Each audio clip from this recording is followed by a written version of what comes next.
রমজানুল মুবারক আমাদের সামনে, 12টি মাসের মধ্যে শ্রেষ্ঠ মাস রমজানুল মুবারক। এই পবিত্র মাসকে সামনে রেখে আমরা এখানে আলোচনায় বসেছি। এই মাসটির আল্লাহ পাক এত বরকত দিয়েছেন, এই মাসটি সম্পর্কে রাসূল করিম সাল্লাল্লাহু আলাইহি ওয়াসাল্লাম আখিরি শাবানে খুতবা পেশ করেছিলেন এবং সেই খুতবায় তিনি বলেছিলেন, হে উপস্থিত জনগণ, হে মানব মণ্ডলী, আল্লাহ পাক আমাদের জন্য একটি পবিত্র মাস আমাদেরকে দিচ্ছেন, দান করেছেন, যে মাসটির নাম হচ্ছে রমাদান। রমাদান হচ্ছে রামদুন, রা মিম দত। রম ধাতু থেকে উৎপত্তি, এর অর্থ হচ্ছে জ্বালান, পুড়িয়ে দেওয়া, ভস্ম করে দেওয়া। রমাদান, রমজান মুবারকে যারা নাকি সিয়াম সাধনা করে, আত্মত্যাগ করে, অর্থাৎ তিতিক্ষা, ত্যাগ এবং তিতিক্ষা করে, রমজান মুবারকে আল্লাহ পাক যেভাবে রোজা চান ওইভাবে যারা রোজা রাখে, তাদের সমস্ত গুনাহ সমূহকে আগুন যেমন আবর্জনাকে জ্বালিয়ে দেয়, রোজা যদি সঠিকভাবে কারো হয় তাহলে তার গুনাহগুলিকে এইভাবে জ্বালিয়ে ভস্ম করে দেয়। সুবহানাল্লাহ ওয়া বিহামদিহি। এই রমাদান আমাদের সামনে। আমি আমার আলোচনার শুরুতে আমি আপনাদের খেদমতে আরজ করতে চাই যে মাসটির মধ্যে আমরা প্রবেশ করতে যাচ্ছি, দুটি জিনিস আমাদের সামনে এখন। একটি হচ্ছে আমরা মাহে রমজানকে ইস্তেকবাল করতে যাচ্ছি, মাহে রমজান আমাদের সামনে। দোয়া করে নেই যে আল্লাহ পাক এই পবিত্র রমজানের সম্মান করার মতো তৌফিক আমাদেরকে দান করো, আর যেভাবে রোজা রাখলে পরে তুমি খুশি হও সেইভাবে আমাদেরকে রোজা রাখার তৌফিক দান করো, বলি আমিন। এটি হচ্ছে সর্বশ্রেষ্ঠ মাস আল্লাহ পাক মুসলমানদের জন্য দান করেছেন। আবারও বলি আলহামদুলিল্লাহ। কোরআন শরীফের মধ্যে আল্লাহ সমস্ত ইবাদতের কথা বলেছেন, কিন্তু ডিটেইলস আলোচনা করেন নাই। হজ করতে হবে, কিন্তু উকুফে আরাফা করতে হবে, রমিয়ে হিজার করতে হবে, রমিয়ে জেবার করতে হবে, তারপরে 7 বার তাওয়াফ করতে হবে, সাফা মারওয়া সাই করতে হবে। এগুলি কিন্তু কোরআন শরীফে আসে নাই, ডিটেইলস আসে নাই। নামাজ পড়তে হবে, কিন্তু জোহরে কয় রাকাত, আসরে কয় রাকাত, মাগরিবে কয় রাকাত, এই রাকাতগুলি কিভাবে বিন্যস্ত করতে হবে কোরআন শরীফে তা আসে নাই, বর্ণনা করা হয়নি। যাকাত দিতে হবে, কিন্তু কত টাকা হলে কত টাকা দিতে হবে, কত মন ধান হলে কতটুকু দিতে হবে, কত ছাগল হলে, কত গরু হলে, কত পরিমাণ সোনা হলে, কত পরিমাণ রৌপ্য মজুদ থাকলে যাকাত দিতে হবে, এর বিস্তারিত বিবরণ কোরআন শরীফে আসে নাই। চিন্তা হতে পারে যে তাহলে এগুলো আমরা পাইলাম কই? আমরা পেয়েছি কোরআনের ব্যাখ্যা হচ্ছে রাসূল করিম সাল্লাল্লাহু আলাইহি ওয়াসাল্লাম। হুজুর এটাকে আমাদেরকে বলে দিয়েছেন, তিনি শারে ছিলেন, শরীয়ত প্রণেতা ছিলেন। তো সমস্ত ইবাদতকে আল্লাহ পাক সংক্ষেপে সংক্ষেপে তিনি আউটলাইন অথবা গাইডলাইন তিনি দিয়েছেন আল্লাহ পাক। রমজান মুবারক হচ্ছে একমাত্র ইবাদত যে রমজান সম্পর্কে আল্লাহ পাক ডিটেইলস পূর্ণ একটি রুকু আল্লাহ পাক আলোচনা করেছেন। সুবহানাল্লাহ। রোজা শুরু করবেন কোনখান থেকে, শেষ করবেন কোথায় গিয়ে, সফরে প্লেনে যখন চলবেন তখন আপনার রোজার অবস্থা কি হবে, যদি দেশে যান তখন কি হবে, অসুস্থ হলে কি হবে, কিভাবে রোজা রাখবেন, কিভাবে রোজা ভাঙবেন, তারপরে কখন শুরু হবে, কখন কি হবে ইত্যাদি বিস্তারিত বিবরণ। রোজার মতো করে এত অন্য কোন ইবাদতের ব্যাপারে আল্লাহ এতটা বলেন নাই যতটা বলেছেন রোজার ব্যাপারে। তাহলে নিশ্চয়ই বুঝতে পারছেন রোজাটা অত্যন্ত গুরুত্বপূর্ণ ইবাদত। সবটাই গুরুত্বপূর্ণ, কিন্তু রোজাটা আল্লাহর কাছে বেশি গুরুত্বপূর্ণ। সুবহানাল্লাহ। আচ্ছা, বেশি গুরুত্বপূর্ণ কেন সে কথা কি বলবো? অবশ্যই বলবো। বেশি গুরুত্ব এই কারণে, আল্লাহ পাক বলেছেন, এটা হচ্ছে হাদিসে কুদসি। আল্লাহ পাক বলেছেন, আস-সাওমু লি ওয়া আনা আজজি বিহি। অন্য রিওয়ায়াতে এসেছে ওয়া আনা উজজা বিহি। আস-সাওমু লি, রোজা হলো আমার জন্য। কে বলতেছেন বলুন তো? আল্লাহ পাক বলছেন রোজা হচ্ছে আমার জন্য, রোজার পুরস্কার আমি দেব। অন্য বর্ণনায় এসেছে রোজা আমার জন্য আর রোজাদারের পুরস্কার আমি আল্লাহ নিজেই পুরস্কার। সুবহানাল্লাহ, সুবহানাল্লাহ। তাহলে প্রশ্ন আসে, আল্লাহ পাক বলছেন রোজা আমার জন্য, আস-সাওমু লি। আল্লাহ তো এই কথা কোথাও বলেননি আজ-যাকাতু লি, আস-সালাতু লি, আল-হাজ্জু লি। রোজা আমার কি বলে, যাকাত আমার জন্য, হজ আমার জন্য, জন্য, নামাজ আমার জন্য, এ কথা কিন্তু আল্লাহ বলেন নাই। অবশ্যই আমরা যাকাত হোক, নামাজ হোক, হজ হোক, কার জন্য করি? আল্লাহর জন্য করি। রমজানের ব্যাপারে আল্লাহ খাস করেছেন যে আস-সাওমু লি, রোজা আমার জন্য। এ কথাটার অর্থ কি, তাৎপর্য কি, ব্যাখ্যা কি, সিগনিফিকেন্স কি? এর সিগনিফিকেন্স হচ্ছে এই যে প্রত্যেকটা ইবাদতের দুটি ধরন আছে। কয়টা ধরন বলুন তো? দুটি ধরন। একটি ধরন হচ্ছে বাহ্যিক, আর একটা হচ্ছে আভ্যন্তরীণ। প্রত্যেকটা ইবাদতের দুটি দিক আছে, একটা মানুষকে দেখানো আর একটা ভেতরের। যেমন নামাজ, একটি লোক নামাজ পড়ে না, কিন্তু এমন একটা সমাবেশের মধ্যে পড়ে গেছে, সবাই নামাজ পড়ে। এখন আমি যদি নামাজ না পড়ি তাহলে লোকে বলবে কি? তখন উজু আছে কি না আছে দাঁড়াই গেল, আল্লাহু আকবার। তাহলে দেখা গেল নামাজ আল্লাহর জন্য পড়ে, আবার মানুষের জন্য দেখাবার জন্য করে। যাকাত এটা দেয় মানুষে, তার নিয়তটাকে আল্লাহ পাক ভালো জানেন। কিন্তু কিছু লোক তেমন আছে, যাকাতের নামে লুঙ্গি, আমাদের দেশে আছে, এখানে কি করে আমি জানি না, লুঙ্গি শাড়ি কিনে তারপরে বাড়িতে সব জমা করে এরপরে গরিবদের দাওয়াত দেয় এবং সকলকে দেখায় এভাবে লুঙ্গি দিল, শাড়ি দিল, লোকেরা দেখলো যে যাকাত দিল, খুব যাকাত দিয়েছে। কোরবানির ব্যাপারে এভাবে বিরাট একটা গরু কিনলো, কিনে মানুষকে দেখাইলো। চট্টগ্রামে আছে সবচেয়ে বড় দামের গরু একটা কিনে গরুর গলায় মালা একটা পরাইয়া তারপরে শহর ঘুরায়। এখন অবশ্য এটা কমে গেছে আগের থেকে অনেক। মানুষ দেখুক যে অমুকে এই গরুটা কোরবানি করেছে। এটা কি কোরবানির জন্য হলো না মানুষকে দেখাবার জন্য হলো? হজ, টাকা আছে, লোকেরা বলবো কি যে এত টাকার মালিক তাও হজে যায় না, সুতরাং যাই একটু হজ করে আসি। তাহলে হজ করা গেল, আবার মানুষকে দেখাবার জন্য করলো। দুটি জিনিস আছে। কিন্তু একমাত্র রোজা যদি কেউ রাখে মানুষকে দেখাবার জন্য, সকাল থেকে শুরু করে সন্ধ্যা পর্যন্ত না খাইয়া কোনো পাগলও থাকবে না। বলেন আপনারা ঠিক কিনা? সে তো মানুষকে দেখাবার জন্য দাঁত পরিষ্কার করে নিল, আর দুপুরে ভাত খাই নিল, বউতেও টের পাইল না। পারবে কিনা? পারবে। টয়লেটে গিয়ে খাই নিল ভালো করে, কোনো একটা আড়াল জায়গা নিয়ে খেয়ে গেল, বাচ্চাও দেখলো না, বউতেও দেখলো না, খেয়ে নিল। তাহলে সে তো রোজা রাখলো না। আল্লাহ পাক বলছেন আস-সাওমু লি, রোজা হচ্ছে আমার জন্য। যে রোজা রাখে আমার জন্যই রাখে, মানুষকে দেখাবার জন্য সারাদিন না খেয়ে থাকার কোনো প্রশ্নই ওঠে না। সুবহানাল্লাহ। সুতরাং রোজা যে রাখলো সে আমার জন্যই রাখলো। ওয়া আনা আজজি বিহি, রোজার পুরস্কার আমি আমার হাত দিয়ে দেব। সুবহানাল্লাহ, আমার হাত দিয়ে দেব। ম্যানেজার যদি বলে এই কাজগুলি করলে পরে বেতন, নির্ধারিত বেতন পাবা, আর এইটা যদি করো তাহলে বেতনটা আমি দেবো আমার হাত দিয়া, তাহলে এমপ্লয় যারা তারা বুঝতেই পারবে যে মালিক যখন নিজেই দেবে তাহলে ম্যানেজারের মতো দেবে না, মালিক মালিকের মতোই বড় করে দেবে। তো আল্লাহ পাক ফেরেশতাদের কাছে এটা রাখেন নাই, সব নাকি তোমরা লেখো গিয়া, আর রোজার সওয়াব আমার হাত দিয়ে আমি দেব। সুবহানাল্লাহ। এরপরে আল্লাহ পাক বলছেন, অন্য রিওয়ায়াতে এসেছে রোজা আমার জন্য, আর রোজাদারের পুরস্কার আর কিচ্ছু না, রোজাদারের পুরস্কার আমি আল্লাহ নিজেই পুরস্কার হয়ে যাব। সুবহানাল্লাহ। হাদিস শরীফে এসেছে রোজা রাখলে পরে ক্ষুধার কারণে, খালি পেটে থাকার কারণে টক্সিন জাতীয় এক প্রকারের গ্যাস তৈরি হয় পেটের ভেতরে, স্টমাকের মধ্যে, ফলে মুখে এক রকমের দুর্গন্ধের সৃষ্টি হয়। নবীজি বলেছেন রোজাদারের মুখের থেকে যে গন্ধ বের হয় আল্লাহ পাকের কাছে রোজাদারের মুখের গন্ধ মেসকো আম্বারের চাইতে বেশি পবিত্র। আপনার মুখের গন্ধটাও আল্লাহর কাছে পবিত্র। রোজাদারদের জন্য জান্নাতের একটি দরওয়াজা খাস করে রাখা হয়েছে, যার নাম রাইয়ান। এই দরওয়াজা রোজাদারদের জন্য, কেবলমাত্র রোজাদারেরা সেখান থেকে প্রবেশ করবে, আর কেউ প্রবেশ করতে পারবে না। এই রোজাদারদের সম্পর্কে আল্লাহ পাক বলেছেন, হাদিস শরীফে এসেছে, বুখারী শরীফের হাদিস, রাসূল করিম সাল্লাল্লাহু আলাইহি ওয়াসাল্লাম বলেছেন লিস-সাইমে ফারহাতান, ফারহাতুন ইনদা ফিতরিহি ওয়া ফারহাতুন ইনদা লিকাই রাব্বিহি। রোজাদারের জন্য দুইটা খুশি। কয়টা খুশি বলুন তো? কে বলছেন? আল্লাহ রাসূল বলছেন রোজাদারের জন্য দুইটা খুশি। লিস-সাইমে ফারহাতান, দুটি খুশি।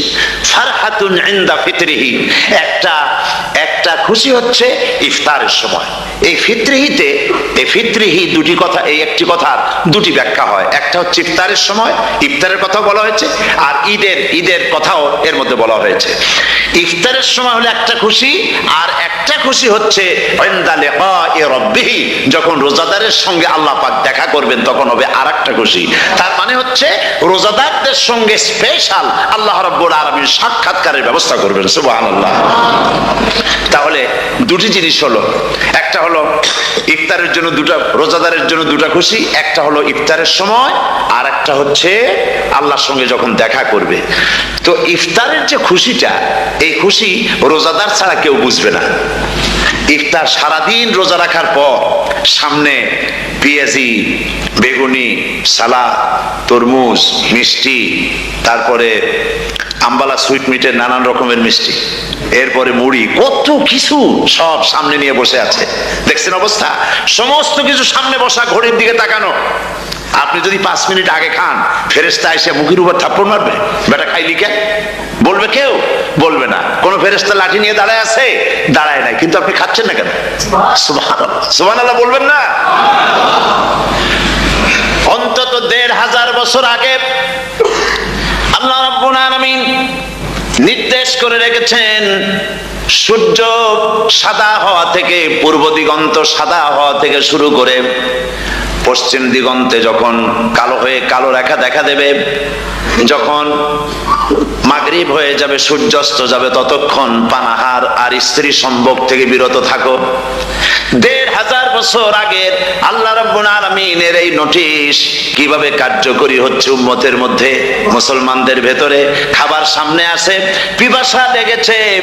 এখন তো পিপাসা লাগে না, খুব ঠান্ডার সময়, এখন রোজা রাখতে খুব মজা হবে, তাই না? খুব মজার রোজা। কিন্তু এই রোজা যখন জুন মাস আর জুলাই মাসে আসবে, তখন টের পায় মানুষ রোজা কাকে বলে।